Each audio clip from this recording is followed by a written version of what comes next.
أعوذ بالله من الشيطان الرجيم بسم الله الرحمن الرحيم وصلى الله على محمد وعلى آله الطيبين الطاهرين الذين أذهب الله عنهم الرجس وطهرهم تطهيرا اللهم صل على محمد وآل محمد ولعنة الدائمة الباقية على أعدائهم ومنكر فضائلهم وغاصب حقوقهم أجمعين من يوم عداوتهم إلى قيام يوم الدين أما بعد عباد الله أوصيكم ونفسي بتقوى الله فإن التقوى خير الزاد وبها المعاد وتنفع يوم لا ينفع فيه مال ولا بنون إلا من أتى الله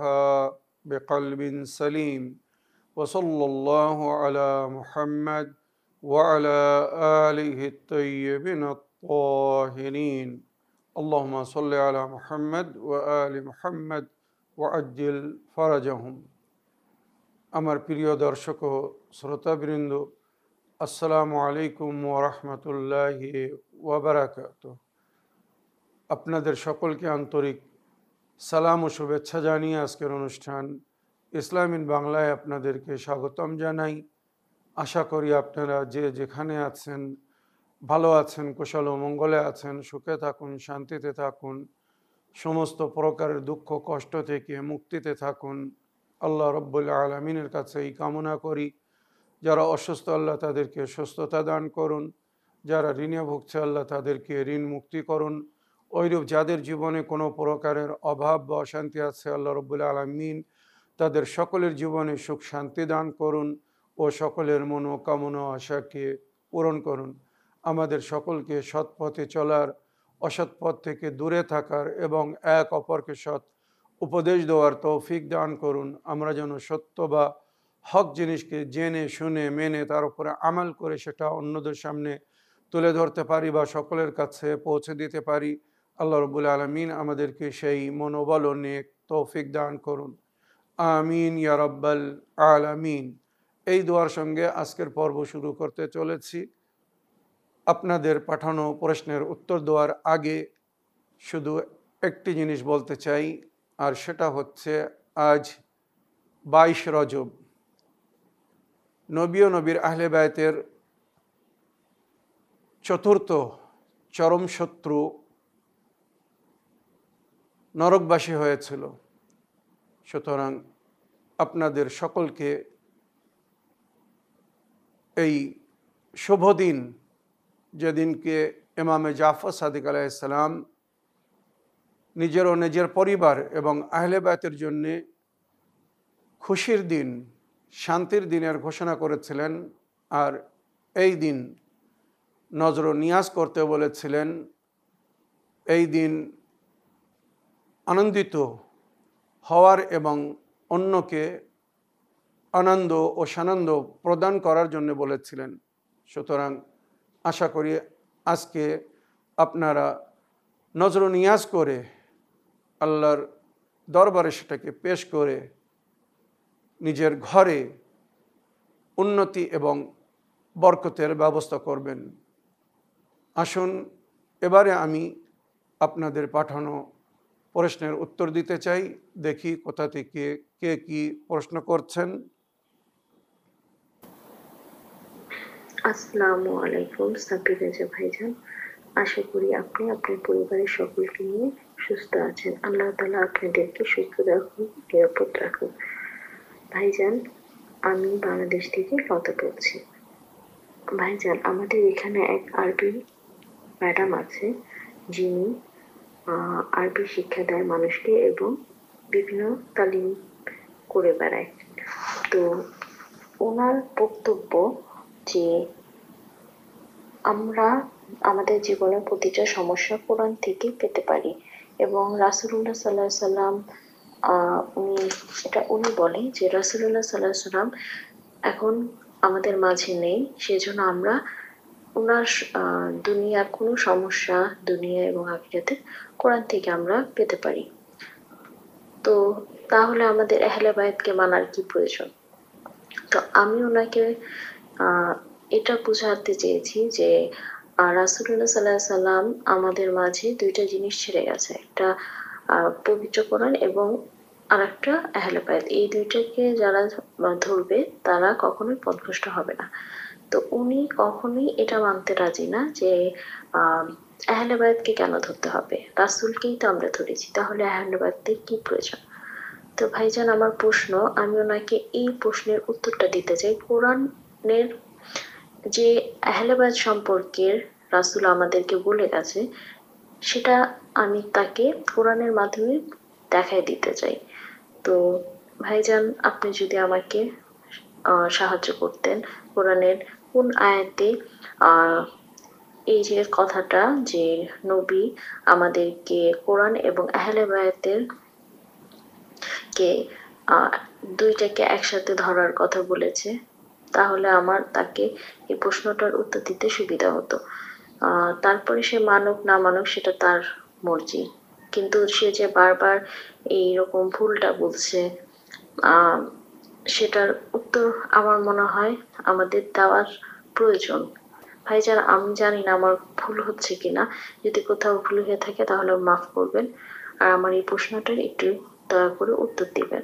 আসসালামু আলাইকুম রহমতুল্লাহি বারাকাতুহু। ওয়ালাইকুম আসসালাম রহমতুল্লাহ ওবরাকাতুহ। আমার প্রিয় বোন লতা, আপনার ভয়েসমেলের জন্য আপনাকে অসংখ্য ধন্যবাদ জানাই। তবে আপনি যার কথা বলছেন, যে শিক্ষিকা বা মূল্যায়নের কথা বলছেন, যে নারী দিনের শিক্ষা দিচ্ছেন, ওনার শিক্ষার মধ্যে অনেক অভাব আছে। উম্মতে মুসলিমা এবং তাদের পূর্বপুরুষরা নবীর সামনে একটি কথা বলেছিল, যখন নবী নিজের উম্মতের হেদায়েতের জন্যে দুটি জিনিস দিচ্ছিলেন, আল্লাহর কিতাব কোরআনে মজিদ আর ওনার ইতরাত, ওনার আহলে বাইত। কয়েক হাজার সূত্রের মাধ্যমে সেটা প্রমাণিত। সেই সময় এই ধরনের মুল্লা বা মূল্যানীদের ধর্মগুরু নবীকে বলেছিল, আপনার আহলে বায়তের প্রয়োজন নেই, হাসবনা কিতাব আল্লাহ, আমাদের জন্যে আল্লাহর কিতাব যথেষ্ট। যদি আল্লাহর কিতাব যথেষ্ট হতো, এই জিনিস কি নবী জানতেন না? তাহলে নবী কেন ওই কিতাবের সঙ্গে তার তাফসির করার জন্যে, কোরআনের সঙ্গে তার ব্যাখ্যা করার জন্যে নিজের আহলে বায়তের ঘোষণা করেছিলেন? আফসোস তো এখানে যে উম্মতে মুসলিমা আল্লাহকে মানে কিন্তু আল্লাহর কথা মানে না। এটা কিন্তু রাগ না, একটি বেদনা। তারা নবীকে মেনেছে কিন্তু নবীর কথা মানেনি। যদি তারা নবীর কথা মানত, তো নবী নিজের উম্মতের হেদায়েতের জন্যে যে কোরআন এবং আহলে বায়তকে ছেড়ে গেছেন, একটাকে ধরে আর একটাকে ছেড়ে দিত না। আর উম্মতে মুসলিমা যদি এই কোরআন থেকে, যেটা আপনি বললেন যে ওই মূল্যানী, উনি বলছেন নবীর পরে কিয়ামত পর্যন্ত আমাদের সমস্ত সমস্যার সমাধানের জন্যে আল্লাহর কিতাব যথেষ্ট, কোরআন যথেষ্ট। কোরআন যখন আছে তো আহলে বায়তের প্রয়োজন নেই। উম্মতে মুসলিমা বা ওই ধরনের মূল্যানীরা যদি সঠিক কোরআন বুঝে তার উপরে আমল করতে পারতো, আজ উম্মতে মুসলিমার মধ্যে এত দলাদলি, এত ফেরকাবন্দি হতো না। সবসময় অনুরোধ করছি উম্মতে মুসলিমার কাছে, সঠিক জিনিসকে জেনে শুনে মেনে তার উপরে আমল করার চেষ্টা করুন, আর কিছু চাই না। এবারে আমার প্রিয় বোন, আপনার প্রশ্নের উত্তরে আমি কোরআনের আয়াতকে সূত্র করে, নবী করিম সাল্লাল্লাহু আলাইহি সাল্লাম যে আয়াতের ব্যাখ্যায় বলেছিলেন যে তোমরা যদি আল্লাহ ও রসুলের ইতাআত করতে চাও, কোরআন যে পথে চলতে বলেছে সেই পথে চলতে চাও, তো উলুল আমরের ইতাআত করো। আতিউল্লাহ ওয়া আতিউর রসুল ওয়া উলিল আমরি মিনকুম, তোমরা ইতাআত করো কথা মেনে চলো, অনুসরণ করো, অনুগমন করো আল্লাহ রসুলের আর উলুল আমরের। এই উলুল আমর কারা, কাদেরকে বলা হয়েছে? আসুন আমি আমার আহলে সুন্নাত ভাইদের বই থেকে সূত্র দিয়ে বলছি, আর সমস্ত রাবি সমেত বলছি। আমার প্রিয় বোন এই উত্তর তাকে শুনিয়ে দেবেন, তারপরে তাকে জিজ্ঞাসা করবেন সে কি বলতে চায়, আর এই সূত্রগুলো একবার চেক করতে বলবেন। হাদ্দাসানা মোহাম্মদ বিন হাশাম আও মোহাম্মদ বিন হেমাম আন জাফর বিন মোহাম্মদ বিন মালিক আল ফজারি আনিল হাসান বিন মোহাম্মদ বিন সাম্মা আন আহমদ বিন আল হারিস কালা হাদ্দাসানি আল মুফদ্দল বিন আমর আন ইউনুস বিন ذبيان عن جابر بن يزيد الجعفي قال سمعت جابر بن عبد الله الأنصاري يقول। এতটা রাবির নাম বললাম, আর শেষে যে রাবি সরাসরি নবীর কাছ থেকে শুনেছিলেন বা এই রওয়ায়াত করেছেন জাবির ইবনে আব্দুল্লাহ আনসারি, নবী করিম সাল্লাল্লাহু আলাইহি সাল্লামের ঘনিষ্ঠ এবং বরিষ্ঠ সাহাবী, মনে রাখবেন, যিনি বহু বয়স পেয়েছিলেন, 200 বছরের বেশি বয়স পেয়েছিলেন। কালা সামিতু জাবির ইবনে আব্দুল্লাহ আনসারি ইয়াকুল, জানাবে জাবির ইবনে আব্দুল্লাহ আনসারি বলছেন, ভালো করে মন দিয়ে শুনবেন। কালা সামিতু জাবির ইবনে আব্দুল্লাহ আনসারি ইয়াকুল লাম্মা আনজালা আযজা ওয়া জাল্লা আলা নবিয়িহি মুহাম্মদ সাল্লাল্লাহু আলাইহি ওয়া সাল্লাম, যখন আল্লাহ নিজের নবীর ওপরে এই আয়াতকে অবতীর্ণ করেছিলেন, ইয়া আইয়ুহাল্লাযিনা আমানু আতিউল্লাহ ওয়া আতিউর রাসূল ওয়া উলিল আমরি মিনকুম, হে বিশ্বাসীগণ তোমরা ইতাত করো আল্লাহর এবং তার রসুলের, ওয়া আতিউর রাসূলা, আতিউর রাসূলের ইতাত করো, ওয়া উলিল আমরি মিনকুম, আর তোমাদের মধ্যে যাদেরকে উলুল আমর হাকিম করা হয়েছে তাদের ইতাত করো। এই হাকিম কারা? আল্লাহ রসুলের তরফ থেকে যাদেরকে উম্মতের অভিভাবক বা উম্মতের শাসক বা হাকিম করা হয়েছে। কুলতু ইয়া রাসূলুল্লাহ আররাফানা আল্লাহ ওয়া রাসূলুহু, আমরা আল্লাহকে জেনেছি, আল্লাহ রসুলকে জেনেছি, আল্লাহর ইতাত করছি, রসুলের ইতাত করছি। ফামান উলিল আমরে, এইবারে যে উলিল আমর বলা হয়েছে, আল্লাহ রসুলের পরে যে উলিল আমরের ইতাত করতে বলা হয়েছে, আল্লাযিনা কাররানাল্লাহু তাআতুম বিতাআতিক, যাদের ইতাত আপনার ইতাতের সঙ্গে জড়িত করা হয়েছে, মানে উলিল আমরের ইতাত মানে নবীর ইতাত। এই উলিল আমর বলতে কারা? জানাবে জাবির ইবনে আব্দুল্লাহ আল আনসারি নবীর কাছে জিজ্ঞাসা করলেন। ফাকালা, নবী করিম সাল্লাল্লাহু আলাইহি সাল্লাম কি বললেন ভালো করে মন দিয়ে শুনুন আর ওই মহিলাকে শোনান। ফাকালা আলাইহিস সালাতু ওয়াস সালাম হুম খুলাফাই ইয়া জাবির, এই উলুল আমর আমার খলিফারা, ভালো করে মন দিয়ে শুনবেন এই খলিফা কারা। হুম খুলাফাই ইয়া জাবির ওয়া আইম্মাতুল মুসলিমিন বাদি, মুসলমানের পরে, আমার পরে মুসলমানদের ইমাম হবেন এরা। আমি উলুল আমর রূপে যাদের পরিচয় করাচ্ছি, ভালো করে মন দিয়ে শুনবেন আপনারা। হুম খুলাফাই ইয়া জাবির ওয়া আইম্মাতুল মুসলিমিন মিন বাদি আউয়ালুহুম আলী ইবনে আবি তালিব, এই ইমামদের মধ্যে এই হাকিম বা উলুল আমর সর্বপ্রথম কে হবে? আউয়ালুহুম আলী ইবনে আবি তালিব, সর্বপ্রথম আলী ইবনে আবি তালিব, সুম্মা আল হাসান, সুম্মা আল হুসাইন, সুম্মা আলী ইবনে আল হুসাইন, সুম্মা মুহাম্মদ ইবনে আলী আল মারুফ ফি তাওরাত বিল বাকির। পঞ্চম খলিফা বা পঞ্চম ইমাম হবেন নবীর পরে মুহাম্মদে বাকির, তওরাতে যাকে বাকির বলা হয়েছে, ওনার আসল নাম মুহাম্মদ ইবনে আলী। সাতুদরিকহু ইয়া জাবির, এই জাবির তোমার সঙ্গে আমার এই পঞ্চম খলিফা, পঞ্চম প্রতিনিধি বা পঞ্চম ইমামের সাক্ষাৎ হবে। ফাইদা লাকাইতাহু ফাকরাউ মিন্নি আসসালাম, যদি তোমার সঙ্গে তার সাক্ষাৎ হয় বা যখন তুমি তার সঙ্গে দেখা করবে তাকে আমার সালাম জানাবে, যে আপনার নানা বা দাদা আপনাকে সালাম জানিয়ে গেছেন। সুম্মা সাদিক জাফর ইবনে মোহাম্মদ, বাকিরের পরে জাফর সাদিক আমার খলিফা বা আমার উম্মতের ইমাম হবে। সুম্মা মুসা ইবনে জাফর, সুম্মা আলী ইবনে মুসা, সুম্মা মুহাম্মদ ইবনে আলী, সুম্মা আলী ইবনে মোহাম্মদ, সুম্মা হাসান ইবনে আলী। এইভাবে 11 জন ইমামের নাম নেওয়ার পরে এবারে নবী করিম সাল্লাল্লাহু আলাইহি সাল্লাম বলছেন, সুম্মা হাসান ইবনে আলী সুম্মা সুম্মিয়া ওয়া কুনিয়াতি হুজ্জাতুল্লাহ ফি আরদিহি ওয়া বাকিয়াতুহু ফি ইবাদিহি ইবনুল হাসান ইবনে আলী। এরপরে শেষে যে আমার প্রতিনিধি হবে বা আমার উম্মতের ইমাম হবে, তার নাম আমার নাম হবে, তার কুনিয়াত আমার কুনিয়াত হবে। যেমন আমার নাম মোহাম্মদ, তো তার নাম ওই নাম হবে, আর আমার কুনিয়াত যেমন আবুল কাসিম, তো তার কুনিয়াত হবে আবুল কাসিম। মনে রাখবেন যুগের ইমামের নাম এবং কুনিয়াত। হুজ্জাতুল্লাহ ফি আরদিহি, জমিনের উপরে সে আল্লাহর হুজ্জত হবে, যে হুজ্জতের সম্পর্কে বহুবার হাদিস আপনাদেরকে শুনিয়েছি। নবী বলেছেন লাউলাল হুজ্জা লাসাকাতিল আরদু বিআহলিহা, জমিনের উপরে যদি আল্লাহর হুজ্জত না থাকে তো এই জমিন সব সমেত ধ্বংস হয়ে যাবে, শেষ হয়ে যাবে। ওয়া বাকিয়াতুল্লাহ ফি ইবাদিহি, সূরা হুদের আয়াত নম্বর 86-তে ইরশাদ হয়েছে, বাকিয়াতুল্লাহ খায়রুল লাকুম, আল্লাহ যাকে তোমাদের জন্য বাকি রেখেছে তাতেই তোমাদের মঙ্গল, যদি তোমরা শিক্ষিত হয়ে থাকো, জ্ঞানী হয়ে থাকো। তো সেই বাকিয়াতুল্লাহর জিকির নবী এখানে করেছেন এই হাদিসে। ওয়া বাকিয়াতু ফি ইবাদিহি ইবনুল হাসান বিন আলী, হাসান ইবনে আলী মানে হাসানে আসকারি আলাইহিস সালামের ছেলে, হুজ্জত ইবনুল হাসান, যিনি শেষ ইমাম হবেন, শেষ প্রতিনিধি হবে। যাকাল্লাযী ইয়াফতাহুল্লাহু তাআলা বিহি মাশারিকাল আরদি ওয়া মাগারিবিহা, যার হাতে আল্লাহ জমিনের পূর্বাঞ্চল থেকে পশ্চিমাঞ্চল পর্যন্ত সব কিছু ফাতহ করবেন। ওয়া আলা ইয়াদিহি যালিকা আল্লাযী ইউগায়্যিবু আন শিয়াতিহি ওয়া আউলিয়াহি গায়বাতান লা ইয়াসবাত ফিহা আলাল কওলি বিইমামাতিহি ইল্লা মান আমতাহানাল্লাহু কলবহু লিল ঈমান। এই যে যুগের ইমামের গায়বাতের পিরিয়ড হবে, যার মাধ্যমে এই জমিন ফাতহ হবে, মানে এই পুরো বিশ্বে মানে বিপ্লব সৃষ্টি হবে, ইনকিলাব আসবে, পরিবর্তন ঘটবে, আর পুরো বিশ্বে একই দিন, ধর্ম হবে, শান্তির দিন, শান্তির ধর্ম, সেটা হচ্ছে ইসলাম।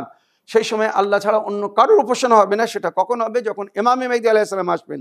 আর এই ইমামে মেহেদী নিজের শিয়া, নিজের অনুগামী অনুসারীদের থেকে বা নিজের মান্যওয়ালা চাহনেওয়ালাদের থেকে এক পিরিয়ড, লং পিরিয়ড গায়েব থাকবে, পর্দায় গায়েবে থাকবে, অদৃশ্য থাকবে। গায়বাতান লা ইসবাত ফিহা আলাল কওল সাবিত আও আলাল কওল বিইমামাতিহি, সেই পিরিয়ডে তার ইমামতের উপরে ঈমান যেভাবে টিকে থাকার দরকার টিকে থাকবে না। ইল্লা মান আমতাহানাল্লাহু কলবহু লিল ঈমান, কিন্তু যার ঈমানের পরীক্ষা নিয়েছেন আল্লাহ, সেই এই গায়বাতের যুগে নিজের বিশ্বাস ও ঈমানের উপরে দৃঢ় এবং মজবুত হয়ে থাকবে। তো এই যে যুগে আমরা জীবনযাপন করছি, আমাদের শেষ ইমামে মেহেদী আলাইহিস সালামের গায়বাতের যুগে, এই যুগে ইমামে মেহেদীকে তারা স্মরণ করবে, তারাই মেনে চলবে, তারাই নিজের বিশ্বাসের উপরে টিকে থাকবে, যাদের অন্তরের আল্লাহ অলরেডি পরীক্ষা নিয়েছেন, আর যাদের অন্তরকে আল্লাহ মজবুত করে দিয়েছেন, যাদের অন্তরকে ঈমানে ভরে দিয়েছেন, তারাই সেই ঈমানের উপরে টিকে থাকবে। এই যে নবীর পরে নবীর আহলে বায়তের জিকির করলাম, 12 ইমামের জিকির করলাম, বহু হাদিসের মধ্যে বিভিন্নভাবে যাদের জিকির হয়েছে, আমার প্রিয় বোন এই যে হাদিস শোনালাম এর সূত্র শুনুন। বেহাওয়ালা কুতুব আহলে সুন্নাহ, তাফসিরে দুরুল মনসুর মুল্লা জালালউদ্দিন সিউতি, তাফসিরে হাকিম নিশাপুরি, ইয়ানাবিউল মুআদ্দা হাফিজ সুলাইমান কান্দুজি হানাফি, কান্দুল উম্মাল আল মুহাদ্দিস আদ-দাহলভী, শেখ আলী মুত্তাকি ইবনে হিসামউদ্দিন আল হিন্দি, তাজকিরাতুল খাওয়াস আল্লামা সিবতি ইবনে জাওজি, এই সমস্ত বিখ্যাত আহলে সুন্নাত ভাইদের রওয়াত, মুহাদ্দিসিন বা ইমামদের মাধ্যমে যে রওয়ায়াতটা শোনালাম, এই রওয়ায়াতগুলো তুলে দেখতে বলুন। যদি এই রওয়ায়াত সত্য এবং অথেন্টিক হয়, তার মানে নবীর পরে কিয়ামত পর্যন্ত সঠিক পথের পথিক হয়ে চলতে গেলে, দ্বীনের উপরে কায়েম থাকতে গেলে, সিরাতুল মুস্তাকিমের উপরে চলতে গেলে, তাকে কোরআন এবং আহলে বায়তকে ফলো করতে হবে।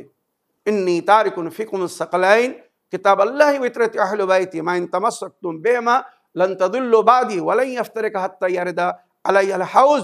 শুধু ওই মহিলাকে জিজ্ঞাসা করুন এই হাদিস জীবনে কখনো সে পড়েছে কিনা, যে আমি এই দুনিয়া থেকে যাচ্ছি কিন্তু তোমাদের হেদায়েতের ব্যবস্থা করে যাচ্ছি, দুটি গুরুত্বপূর্ণ জিনিস ছেড়ে যাচ্ছি, একটি আল্লাহর কিতাব কোরআনে মজিদ, দ্বিতীয় আমার ইতরাত, আমার আহলে বাইত।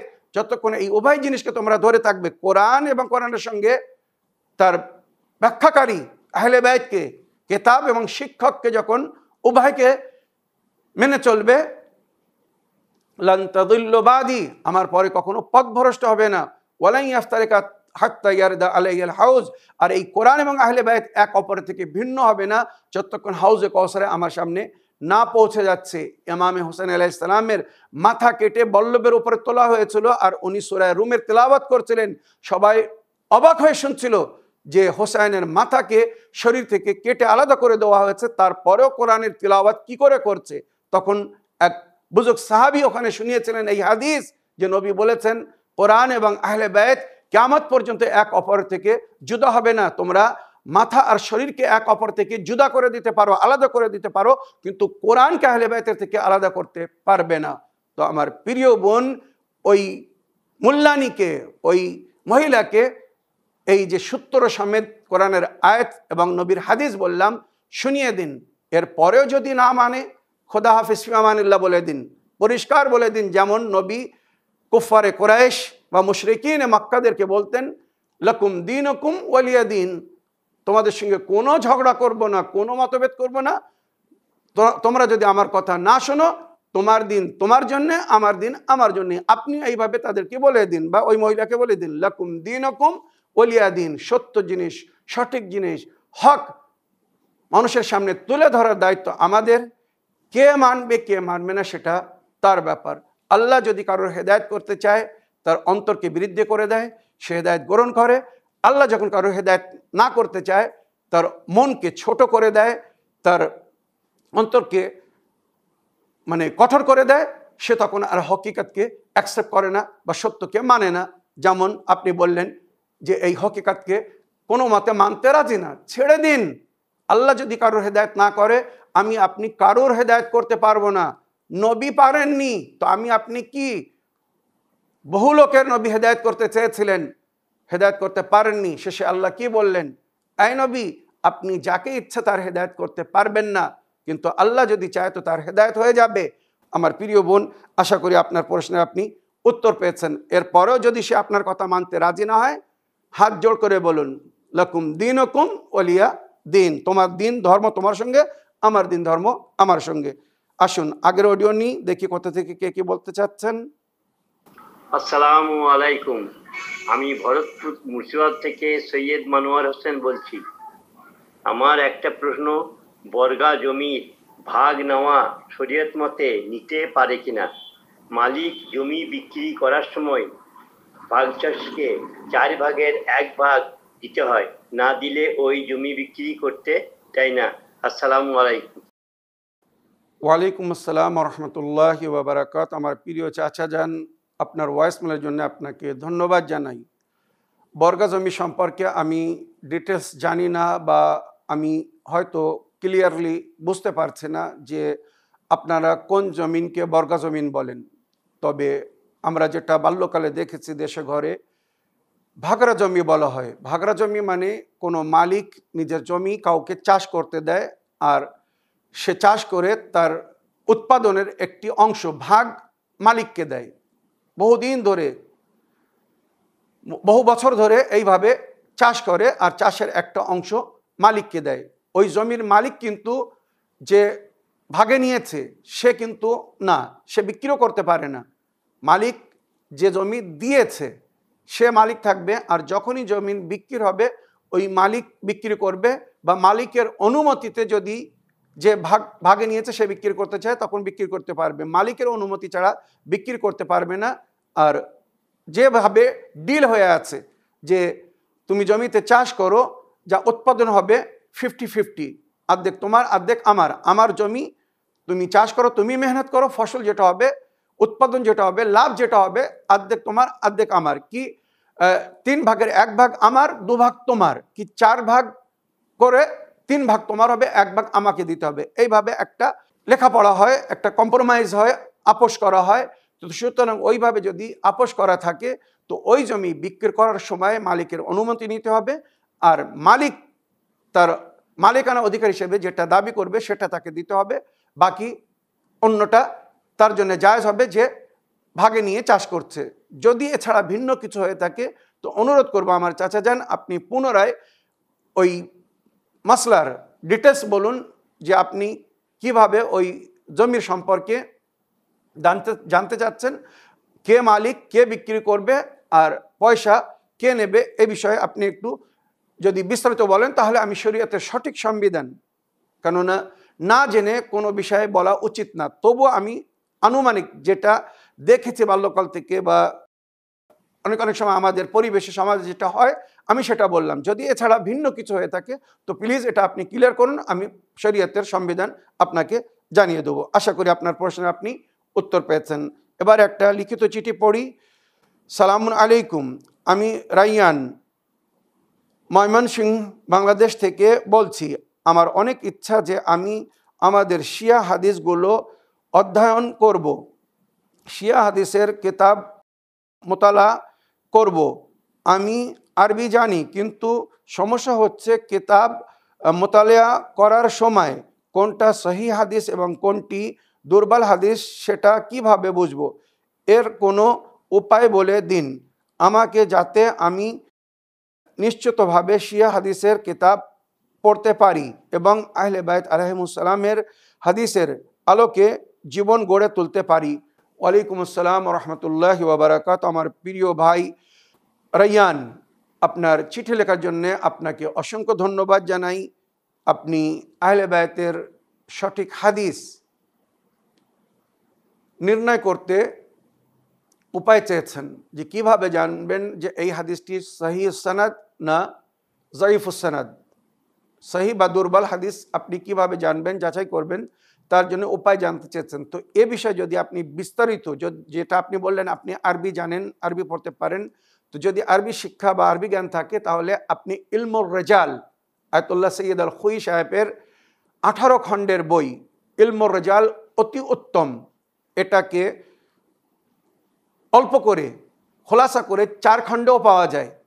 ওই ইলমুর রেজাল বই যদি আপনি একবার ভালো করে পড়েন, যার মধ্যে সমস্ত রাবি এবং রওয়ায়াতের পরিচয় করানো হয়েছে, কোন রাবির হাদিস নেওয়া যাবে, কোন রাবির হাদিস নেওয়া যাবে না। রোয়াতদের মধ্যে, রাবিদের মধ্যে যদি এই সমস্ত নাম থাকে তার মানে এই হাদিস জয়ীফ। রাবিদের মধ্যে যদি এই নামগুলো পান তার মানে হাদিস সহি বা মুস্তানাদ। এইভাবে সুন্দরভাবে সব ক্লিয়ারলি লেখা হয়েছে। তো ইলমুর রেজাল ওই বইটি অবশ্যই একবার পড়ুন, আপনার সমস্যার সমাধান হয়ে যাবে। তাছাড়া আমাদের শিয়াদের যে বিখ্যাত হাদিসের বই উসুলে কাফি বলুন, তাহজিব বলুন, ইস্তেফসার বলুন, মাল্লা ইয়াহদুরুল ফকিহ, এই যে 4টে বিশেষ বই, এই বইগুলোর মধ্যেও কিন্তু সমস্ত হাদিস সঠিক না। আমি পরিষ্কার বলছি, আমরা যে 4টে বইকে মুস্তানাদ মনে করি, নবীর সুন্নাত বা নবীর হাদিস রূপে বা আহলে বাইতের তালিমাত রূপে, আমরা কিন্তু কেউ দাবি করিনি যে এই 4টে বইয়ের মধ্যে যত হাদিস আছে সব 100% সহি না। কিছু হাদিস হয়তো এমনও হতে পারে যার সনদ জয়ীফ বা অথেন্টিক না, বা যেমন হওয়ার দরকার তেমন না। সুতরাং নবীর হাদিস এখানে আমাদের জন্য একটি মার্গদর্শক। নবী বলেছেন, আমার হাদিস, আমার বাণী যেটা তোমাদেরকে শোনানো হবে বা তোমাদের সামনে বলা হবে, পড়া হবে, যদি ওই হাদিস কোরআনের সঙ্গে মিল খায় তার মানে এটা আমার হাদিস, বা কোরআনের কোনো আয়াতের যদি বিরোধিতা না করে তার মানে এটা আমার হাদিস। যদিও আমার হাদিস যেটা তোমাদেরকে শোনানো হচ্ছে কোরআনের সঙ্গে মিল না খায় বা কোরআনের কোনো আয়াতের যদি বিরোধিতা করে তার মানে সেটা আমার হাদিস না। আমি কখনো আল্লাহর কালামের বিরুদ্ধে বলতে পারি না, আমার কালাম কখনো আল্লাহর কালামের বিরুদ্ধে যেতে পারে না। এটাই হচ্ছে মূলধন, এটাই মনে রাখবেন। আফসোস উম্মতে মুসলিমা এমন হাদিসগুলো অথেন্টিক এবং সহি বলছে যার কোরআনের সঙ্গে কোনো মিল নেই বা কোরআনের আয়াতের, প্রকাশ্য আয়াতের বিরোধিতা করছে। বুদ্ধিজীবীর জন্য, জ্ঞানীর জন্য যথেষ্ট। আমার প্রিয় ভাই, আশা করি আপনি বুঝতে পেরেছেন বা আপনার প্রশ্নের আপনি উত্তর পেয়েছেন। আগের প্রশ্ন নিয়ে দেখি কত থেকে কে কি বলতে চাচ্ছেন। আসসালামু আলাইকুম। আমি মুর্শিদাবাদ জেলার ভরতপুর থেকে সৈয়দ মানোয়ার হোসেন বলছি। আমার একটা প্রশ্ন, ষষ্ঠ ইমাম পাকের জীবন কাহিনী সংক্ষিপ্ত আমরা শুনতে চাই। আসসালামু আলাইকুম। ওয়ালাইকুম আসসালাম রহমতুল্লাহি ওয়া বারাকাতুহু। আমার প্রিয় চাচা যান, আপনার ভয়েসমেলের জন্য আপনাকে ধন্যবাদ জানাই। আপনি ইমামে জাফর সাদিক আলাইহিস সালামের সংক্ষিপ্ত জীবনী শুনতে চেয়েছেন। আজকের এপিসোডে যতটুকু সম্ভব আমি উল্লেখ করার চেষ্টা করছি, তবে যেটা আপনি বললেন বিস্তারিত ওনার জীবনী শোনানোর জন্য কয়েকটি এপিসোডের প্রয়োজন আছে, আর আমার এপিসোডের সময় প্রায় শেষ হতে এসেছে। তবুও অতি সংক্ষিপ্তে ইমামে জাফর সাদিক আলাইহিস সালামের জীবনী আপনাদেরকে শুনিয়ে দিচ্ছি। ইমামে জাফর সাদিক আলাইহিস সালাম আমাদের ষষ্ঠম ইমাম। ওনার পুরো নাম জাফর ইবনে মুহাম্মদ, আর ওনার কুনিয়াত হচ্ছে আবু আবদুল্লাহ সানি, আর ওনার পবিত্র লাকাব বা পদবী সাদিক, যেটা ওনার নামের সঙ্গে অধিক ব্যবহার হয়। জাফর আর সাদিক, সত্যবাদী। যেমন নবী করিম সাল্লাল্লাহু আলাইহি সাল্লাম সাদিক ও আমিন ছিলেন, ওইরূপ ইমামে জাফর সাদিক আলাইহিস সালামকেও সাদিক ও আমিন বলা হয়। নবীর দিন সঠিকভাবে, সুন্দরভাবে যিনি নবীর উম্মতের কাছে পৌঁছে দিয়েছেন বা উম্মতকে তালিম দিয়েছিলেন, উনি ছিলেন ইমামে জাফর সাদিক আলাইহিস সালাম। তাই ফিকহে আহলে বাইতকে বা আহলে বাইতের মাযহাবকে মাযহাবে জাফরি বলা হয় বা ফিকহে ইমামে জাফর সাদিক আলাইহিস সালাম। আর ওই ইমামে জাফর সাদিক আলাইহিস সালামের কাছ থেকে শিক্ষা লাভ করে মুসলমানদের যে চারজন বিখ্যাত ইমাম, ইমামে আজম আবু হানিফা বলুন বা ইমাম শাফি বলুন বা ইমাম মালিকি বলুন বা ইমাম হাম্বালি বলুন, এই সমস্ত ইমামরা কিন্তু ডাইরেক্ট নইলে ইনডাইরেক্ট ইমামে জাফর সাদিক আলাইহিস সালামের শিষ্য বা ছাত্র ছিলেন, শাগির্দ ছিলেন। যেটা ইমাম আবু হানিফা নিজে বলেছেন, লাউলা সানাতান লা হালাকান নুমান, যে 2 বছর আমি ইমাম জাফর সাদিক আলাইহিস সালামের কাছে শিক্ষা লাভ করেছি, এই 2 বছর যদি আমার জীবনে না হতো আমি হালাক হয়ে যেতাম। তো ইমামে জাফর সাদিক আলাইহিস সালামের কাছ থেকে শিক্ষা লাভ করে মুসলমানদের ইমামরা ইমাম হয়েছেন। মনে রাখবেন, ইমামে জাফর সাদিক আলাইহিস সালামের উচ্চ সম্মান এবং ফজিলতের জন্য এতটুকুই যথেষ্ট। সাবির, ধৈর্যধারী, তাহির, পবিত্র, ফাজিল, সমস্ত ফজিলতের মালিক, এগুলো ওনার উপাধি। মুহাদ্দিসে শরিয়ত ও ফিকে আহলুল বাইত। মনে রাখবেন, নবীর পরে একটি পিরিয়ড ছিল যেখানে নবীর শরীয়তের মধ্যে অনেক পরিবর্তন ঘটানো হয়েছিল। এই জিনিসটা সংশোধন করেছিলেন মাওলা আলী আলাইহিস সালাম নিজের খেলাফতের যুগে। ওনাকে নামাজ পড়াতে দেখে বা ওনার পেছনে নামাজ পড়ার পরে বরিষ্ঠ ঘনিষ্ঠ সাহাবীরা বলছিলেন, সাল্লাইনাল ইয়ম কামা কুন্না নুসাল্লি ফি আহদি রাসূলিল্লাহ, আমরা আজ আলীর পেছনে সেই নামাজ পড়েছি যে নামাজ কখনো নবীর যুগে পড়তাম। সাল্লাইনাল ইয়ম কামা কুন্না খালফা রাসূলিল্লাহ, আজ আমরা আলীর পিছনে সেই নামাজ পড়েছি যে নামাজ নবীর পিছনে পড়তাম। তার মানে মাঝখানে একটি লং পিরিয়ড ছিল যেখানে নামাজের মধ্যে, দিনের মধ্যে অনেক পরিবর্তন ঘটানো হয়েছিল, শরীয়তের অনেক সংবিধানকে চেঞ্জ করে দেওয়া হয়েছিল। সুতরাং ইমামে জাফর সাদিক আলাইহিস সালাম নিজের যুগে এসে যখন সুযোগ পেয়েছিলেন, বানু উমাইয়া এবং বানু আব্বাস রাজিত্ব লাভ করার জন্য যখন লড়াই লড়ছিলেন, ইমামে জাফর সাদিক আলাইহিস সালামকে বানু আব্বাস অনুমতি দিয়েছিল যে আপনি আপনার নানার দিন, নবীর দিন প্রকাশ্যভাবে যেভাবে নবী তালিম দিয়ে গেছেন সেইভাবে দুনিয়ার সামনে তুলে ধরুন। ইমামে জাফর সাদিক আলাইহিস সালাম নবীর সঠিক তালিমাত, নবীর শরিয়ত, শরিয়তের সঠিক সংবিধান কোরআন এবং নবীর সুন্নাতের হিসাবে তালিম দিয়েছিলেন। তাই ইমামে জাফর সাদিক আলাইহিস সালামকে মুজাদ্দিদে শরিয়ত বলা হয়, মনে রাখবেন। আর আমাদের ফিক শাস্ত্রকে ফিকে ইমামে জাফর সাদিক আলাইহিস সালাম বলা হয়। ওনার জন্ম তারিখ ছিল 17 রবিউল আউয়াল 83 হিজরিতে উনি জন্মগ্রহণ করেছিলেন মদিনায়। ওনার ইমামতের পিরিয়ড ছিল 34 বছর। 34 বছর উনি নবীর উম্মতকে নবীর দিন, নবীর শরিয়ত এবং সঠিক ইসলামিক সংবিধান শিখিয়েছিলেন। 114 হিজরি থেকে 148 হিজরি পর্যন্ত। ওনার শাহাদাত বা ওফাতের তারিখ, ওনার শাহাদাত তারিখ 25 শাওয়াল এবং 15 রজব লেখা হয়েছে 148 হিজরি। মদিনায় জান্নাতুল বাকিতে ওনাকে দাফন করা হয়েছিল। কিন্তু দুঃখের বিষয়, যেখান থেকে ওয়াহাবি আন্দোলন এসেছিল, জান্নাতুল বাকিতে যে সমস্ত ইমামদের কবর ছিল বা নবীর সাহাবীদের কবর ছিল, নবীর আপনদের আত্মীয় স্বজনদের কবর ছিল, সমস্ত কবরকে ধুলোসাৎ করে দেওয়া হয়েছে, মাটির সঙ্গে মিশিয়ে দেওয়া হয়েছে।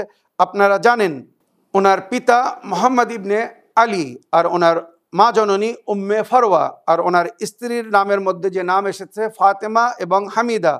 ওনার সন্তানদের মধ্যে যাদের জিকির হয়েছে 7টি ছেলে আর 3টি মেয়ে, ইসমাইল, আবদুল্লাহ, মুসা, ইসহাক, মোহাম্মদ, আব্বাস, আলী, এই ওনার ছেলেদের নাম। আর উম্মে ফারওয়া, আসমা এবং ফাতেমা ওনার কন্যাদের নাম। ওনার টোটাল বয়স ছিল 65 বছর। আমার প্রিয় চাচা যান, অতি সংক্ষিপ্তে ইমামে জাফর সাদিক আলাইহিস সালামের জীবনী শোনালাম। আজ ওনার নামের নজর হচ্ছে সমস্ত বাড়িতে বাড়িতে। আমার আহলে সুন্নাত ভাইরা যারা নবী ও নবীর আহলে বাইতকে ভালোবাসে, মনে রাখবেন সবার বাড়িতে আজ ইমামে জাফর সাদিক আলাইহিস সালামের নজর হয়। কারণ ইমামে জাফর সাদিক আলাইহিস সালাম আহলে বাইতের চতুর্থ শত্রু এই দুনিয়া থেকে যাওয়ার কারণে শান্তির অনুভব করেছিলেন, খুশি হয়েছিলেন। আর নিজের অনুগামী অনুসারীদেরকে, শিয়াদেরকে আজকের দিনে খুশি হতে বলেছিলেন, খুশি করতে বলেছিলেন। আর নজর নিয়াজ করে এক অপরকে আমন্ত্রণ জানাতে বলেছিলেন, এক অপরের মুখ মিষ্টি করতে বলেছিলেন। আর আজকের দিনে যারা নজর করে তাদের রুজিতে অনেক বৃদ্ধি হয়, অনেক বরকত হয়, বাড়ি থেকে বালা মুসিবত দূর হয় এবং সংসারে সুখ শান্তি আসে। তো আমার প্রিয় চাচা যান, আশা করি আপনারা এই ইমামে জাফর সাদিক আলাইহিস সালামের নজর করতে ভুলবেন না। আর সংক্ষিপ্তে ইমামে জাফর আলাইহিস সালামের যে জীবনী বললাম, আশা করি এটাকে স্মরণ রাখবেন। ইমামে জাফর আলাইহিস সালামের তালিমাত, ওনার শিক্ষা বা ওনার গ্রামাত, ওনার মুজিজা যদি আমি শোনাতে যাই তো অনেক সময়ের প্রয়োজন আছে। আমি ক্ষমা চাই, ইনশাআল্লাহ আল্লাহ যদি তৌফিক দান করে তো অন্য কোনো এপিসোডে এটা শোনাবো। আজকের এপিসোডের শেষ প্রশ্ন পড়ি। সালামুন আলাইকুম ওয়া রাহমাতুল্লাহি ওয়া বারাকাতুহু। হুজুর, আপনি কেমন আছেন? আশা করি আল্লাহর রহমতে এবং আহলে বাইত আলাইহিমুস সালামের সাদকায় ভালো আছেন, সুস্থ আছেন। ভালো থাকুন, সুস্থ থাকুন, সবসময় এই দোয়া করি। হুজুর, আমার একটা প্রশ্ন, মহরম মাসে যে আযাদারি করতে হয়, এই আযাদারির মানেটা কি? আমাদেরকে কি কি করলে আযাদারি করা হবে, এইটা একটু বুঝিয়ে বলবেন। আপনি ভালো থাকবেন, সুস্থ থাকবেন। খোদা হাফিজ, ফি আমানিল্লাহ। আমি মুর্শিদাবাদ থেকে আলিয়া বিবি বলছি। ওয়ালাইকুম আসসালাম ওয়া রাহমাতুল্লাহি ওয়া বারাকাতুহু। আমার প্রিয় বোন আলিয়া বিবি, আপনার চিঠি লেখার জন্য আপনাকে ধন্যবাদ জানাই এবং দুয়াতে স্মরণ রাখার জন্য কৃতজ্ঞ জ্ঞাপন করি। আপনি আযাদারির বিষয়ে জানতে চেয়েছেন, আযাদারি কাকে বলে আর কি কি করলে বা কি কি করতে হবে আযাদারি করতে গিয়ে। তো আযাদারি মানে কারোর জন্য শোকতাপ করা। আযাদারি সঠিক অর্থ যদি বলি তো কারবালার শহীদদের শোকে ইমাম হোসেন আলাইহিস সালাম এবং ওনার সাথীদেরকে যে নির্দয়, নিকৃষ্ট এবং জালিমরা কারবালার ময়দানে ক্ষুধায় পিপাসায় কাতর করে শহীদ করেছিল, সেই শহীদদেরকে স্মরণ করার জন্যে, ওনাদের মিশনকে জারি রাখার জন্যে এবং ওনাদের শাহাদাতকে চিরস্থায়ী করার জন্যে বা ওনাদের পায়গাম যে জন্যে ওনারা কারবালায় শাহাদাত দিয়েছিলেন বা শহীদ হয়েছিলেন, সেইগুলো দুনিয়ার সামনে তুলে ধরার জন্যে আমরা প্রতি বছর মহরম মাসে আযাদারি করি। এই আযাদারি করতে গিয়ে এবারে কি করতে হবে, তো যেটা আমাদের সমাজে আমরা দেখি বা আমাদের সমাজে হচ্ছে, যেটা আহলে বায়ত আমাদেরকে শিক্ষা দিয়েছেন, সর্বপ্রথম ওনাদের শোকে শোকাত্ত হয়ে আমরা কালো পোশাক পরিধান করি বা আজাখানা সাজাই, চারিদিকে কালো কাপড় লাগানো হয়। কারণ কালো কাপড় আপনারা জানেন এটা একটা শোকের নিশানি, দুঃখের নিশানি, কষ্টের নিশানি। এটা পুরো বিশ্বে বিখ্যাত, জানেন আপনারা। তো আজাখানা, ইমামবাড়া, সমস্ত সব কিছু, তাজিয়া, তাবুত, আলম, নিশানি যেগুলো কারবালায় ছিল সেইগুলো দিয়ে সাজানো হয়।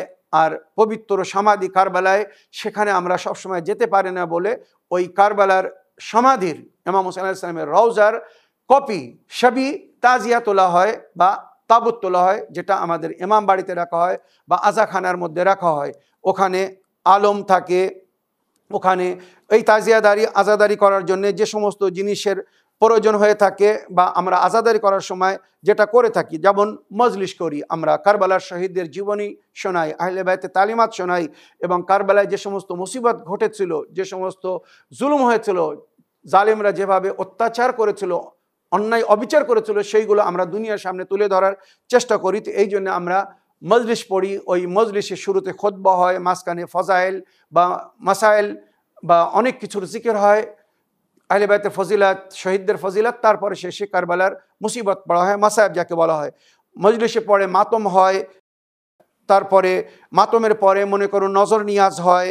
আবার ওই মজলিস শুরু হওয়ার আগে অনেক অনেক সময় মারসিয়া খানি হয়, সস খানি হয়, মানে নওহার মাধ্যমে, কাসিদার মাধ্যমে বা বিভিন্ন আশআর কবিতার মাধ্যমে কারবালার শহীদদের জীবনী শোনানো হয় বা ওনাদের মুসিবত তুলে ধরা হয়। মজলিসের পরে নহা পড়া হয়, মানে নহার মাধ্যমে কারবালার শহীদদেরকে পুরস্কার দেওয়ার জন্যে রোদন করা হয় বা কারবালার শহীদদের কাহিনী অনেক অনেক সময় তোলা হয় বা আলম তোলা হয়, তাবুত তোলা হয়। বিভিন্নভাবে নজর নিয়াজ ইত্যাদির মাধ্যমে আমরা কারবালার শহীদদেরকে স্মরণ করি এবং ওনাদের জিয়ারত পড়ি, মানে কারবালার শহীদদের জিয়ারত পড়ি, জিয়ারতে আশুরা, জিয়ারতে আরবাইন, এবং শহীদদেরকে যে বিভিন্ন জায়গায় নিয়ে যাওয়া হয়েছিল, দরবারে নিয়ে যাওয়া হয়েছিল, কিভাবে কয়েদি করা হয়েছিল তার জিকির হয়, বিভিন্ন স্থানের জিকির হয়।